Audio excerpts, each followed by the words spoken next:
Assalamualaikum warahmatullahi wabarakatuh, sahabat Wantilan. Semoga selalu sehat dan bahagia.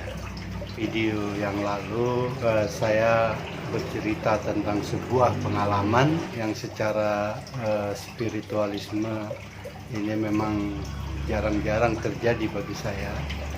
Waktu saat melukis Putri Junjung Bui.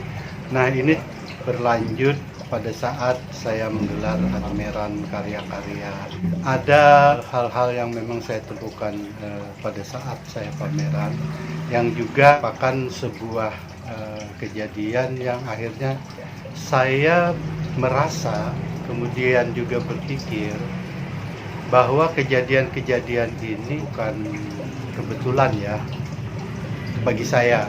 Saya cuma ingin bercerita saja, terutama dalam hal proses berkarya. Waktu pameran, kemudian saya dihadapkan ke sebuah kenyataan, walaupun tidak banyak, tetapi itu terjadi satu dua. Bahkan tidak di pameran pun, kadang-kadang kalau lukisan Junjung Bui saya perlihatkan, kadang-kadang ada komentar bahwa Putri Junjung Bui sama dengan Nyi Roro Kidul, tapi versi Banjar.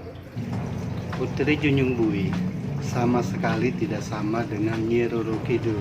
Putri Junjung Bui adalah Putri Junjung Bui. Nyi Roro Kidul juga adalah Nyi Roro Kidul. Berbeda. Hal tersebut bisa dibedakan dengan satu, karakteristik. Yang kedua, wilayah pemunculan. Yang ketiga adalah bagaimana aplikasi di masyarakat secara luas. Jadi Putri Junjung Bui bagi orang Banjar adalah sebuah putri yang muncul dari pusaran air yang berbuih.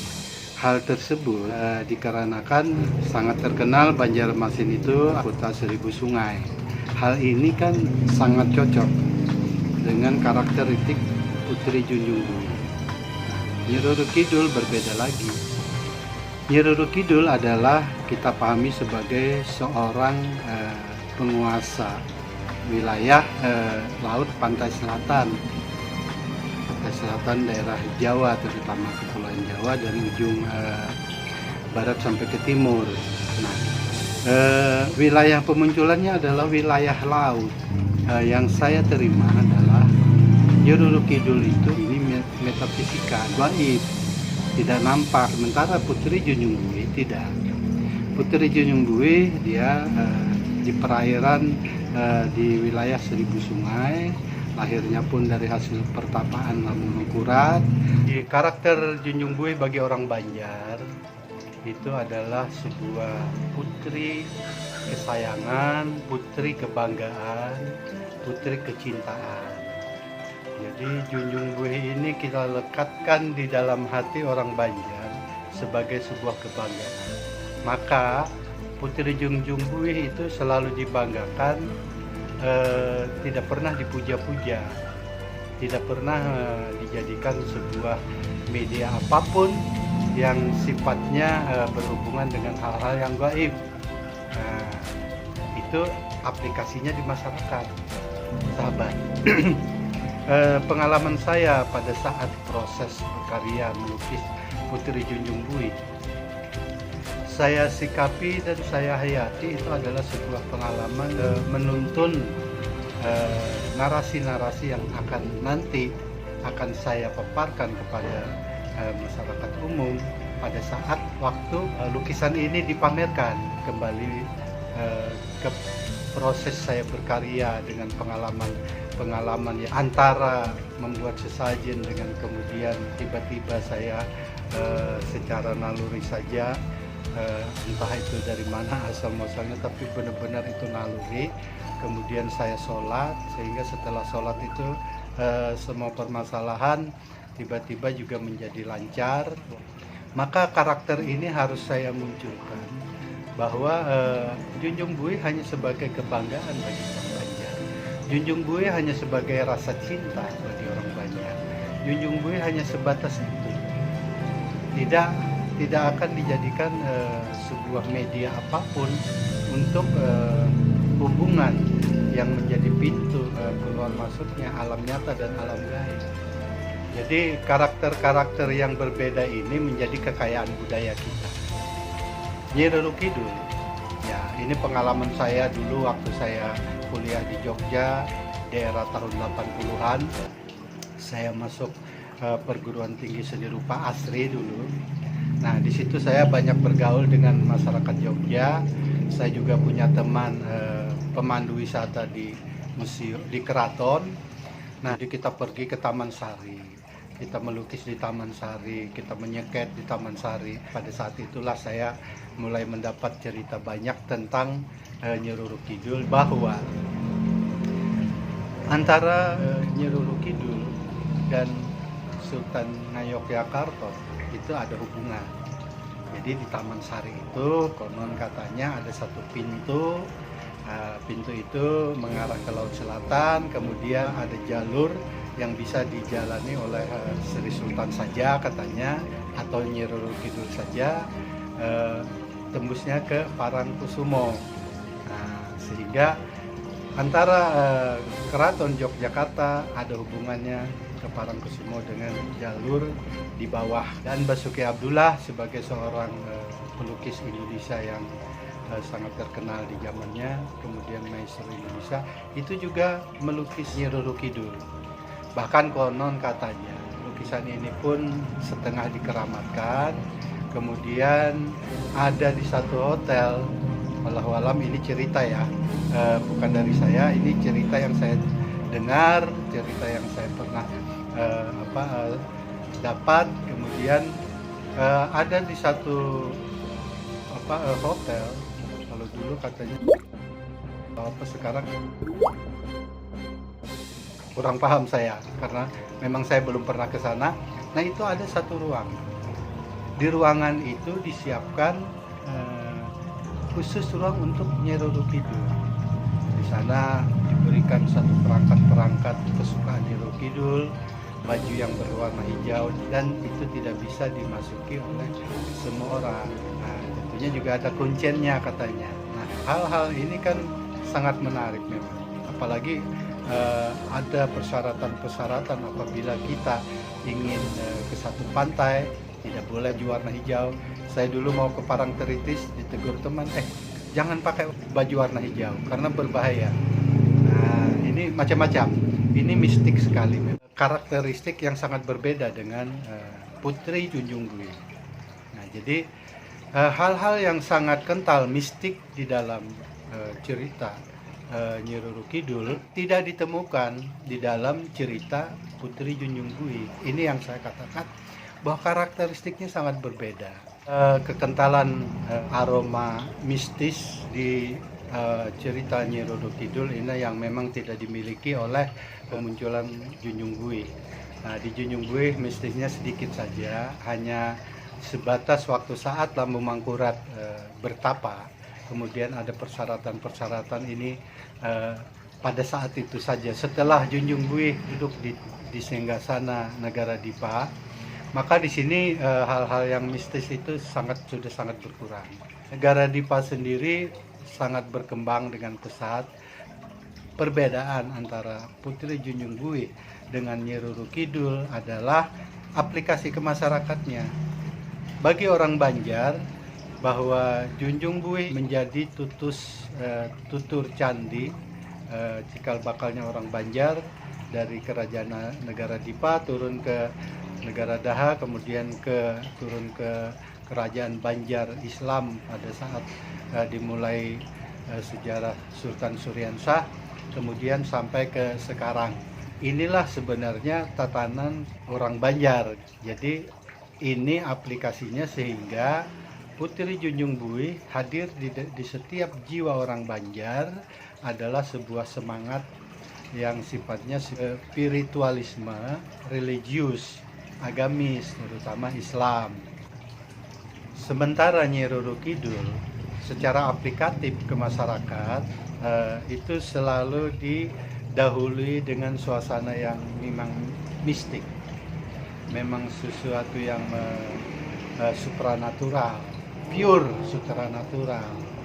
Hal ini diperkuat oleh beberapa kegiatan masyarakat, terutama di wilayah pantai selatan Pulau Jawa, seperti di Parangkusumo, Parangtritis itu dulu saya juga sering mendengarkan ada semacam larong sesajen adat yang tradisi dilakukan oleh masyarakat yang mendiami pantai-pantai selatan tersebut, mungkin juga seperti di Pelabuhan Ratu. Nah, ini ada ritual-ritual khusus.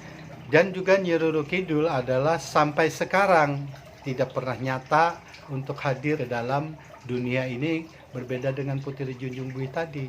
Putri Junjung Bui akhirnya dia tinggal di Kerajaan Negara Dipa, menjadi manusia biasa, menjadi seorang ratu yang kemudian melahirkan anak cucu sampai kepada orang Banjar.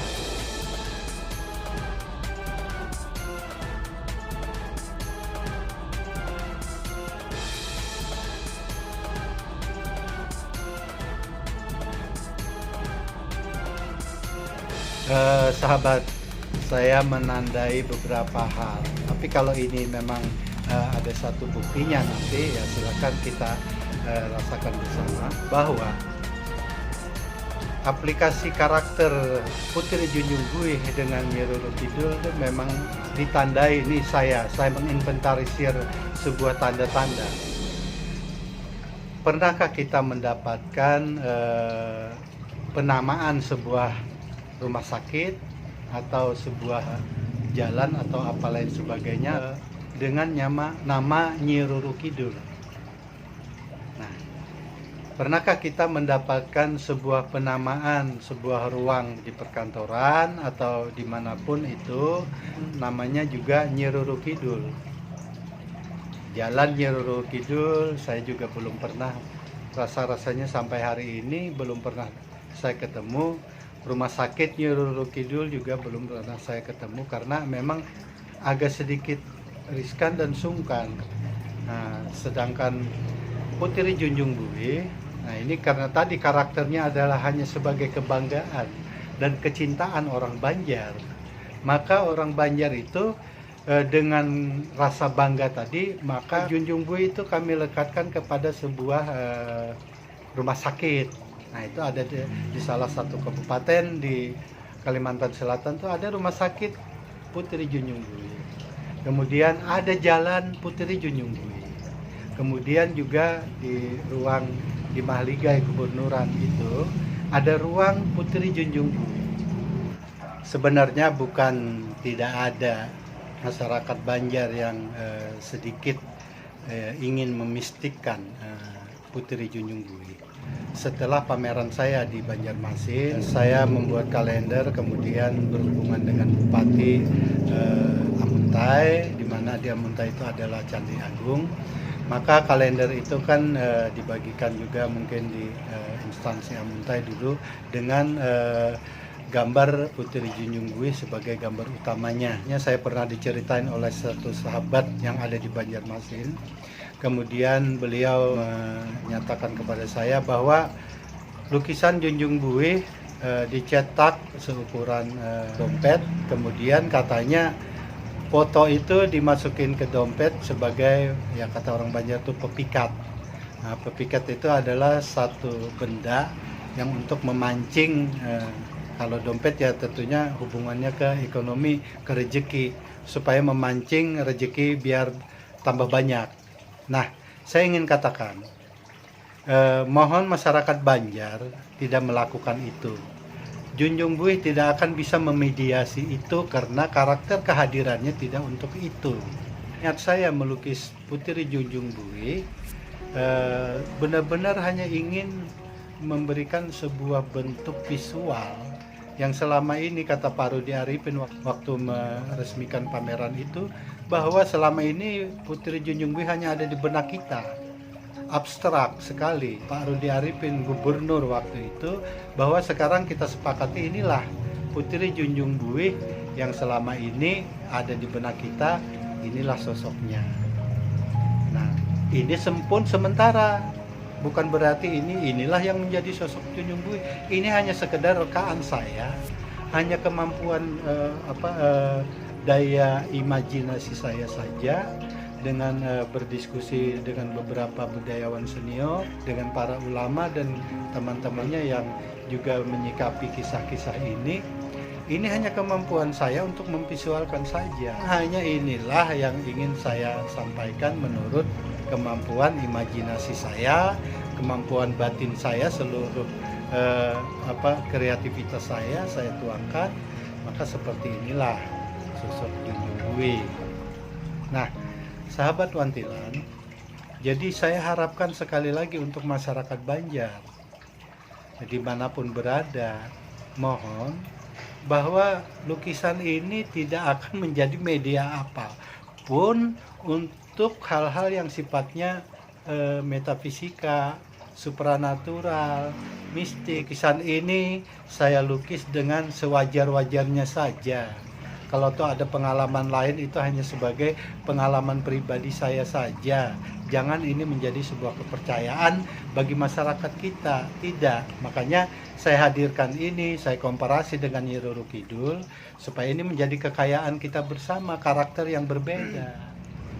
Pada waktu saat pembukaan pameran di Banjarmasin tahun 2009 lalu, diresmikan oleh Bapak Gubernur Rudy Harifin. Pada malam harinya menjelang itu, guru saya juga, sahabat saya juga, teman berdiskusi saya yang sangat intens adalah Kak Ajim Aryadi almarhum. Beliau juga banyak sekali memberikan informasi kepada saya. Pada saat itu beliau mengatakan kepada saya, "Husni, besok kita tapung tawari lukisan ini." Jadi lukisan ini pun sebenarnya ada prosesinya. Saya tidak menafikan bahwa kalau toh itu juga termasuk dalam bentuk sesajen, iya, tapi berbeda karakteristik sesajennya. Jadi tapung tawar dikenal di Banjarmasin, di masyarakat kita Banjar, adalah untuk melakukan sebuah upacara-upacara adat, tetapi religius. Jadi waktu itu saya menaburkan beras kuning tetapi dengan membaca salawat. Di tapung tawar ini kita lakukan sebenarnya lebih kepada adat juga yang sangat religius, dengan doa-doa yang akhirnya begitu doa selesai maka ditariklah kain kuning tadi, maka muncullah Putri Junjung Bui. Dan pada saat itu Kanda bacakan puisi almarhum. Ya Allah, terima kasih sekali guru dan sahabat saya dan saudara saya Kak Ajim Aryadi juga sangat mendukung banyak tentang cerita saya ini. Maaf saya agak berkaca-kaca begitu teringat beliau.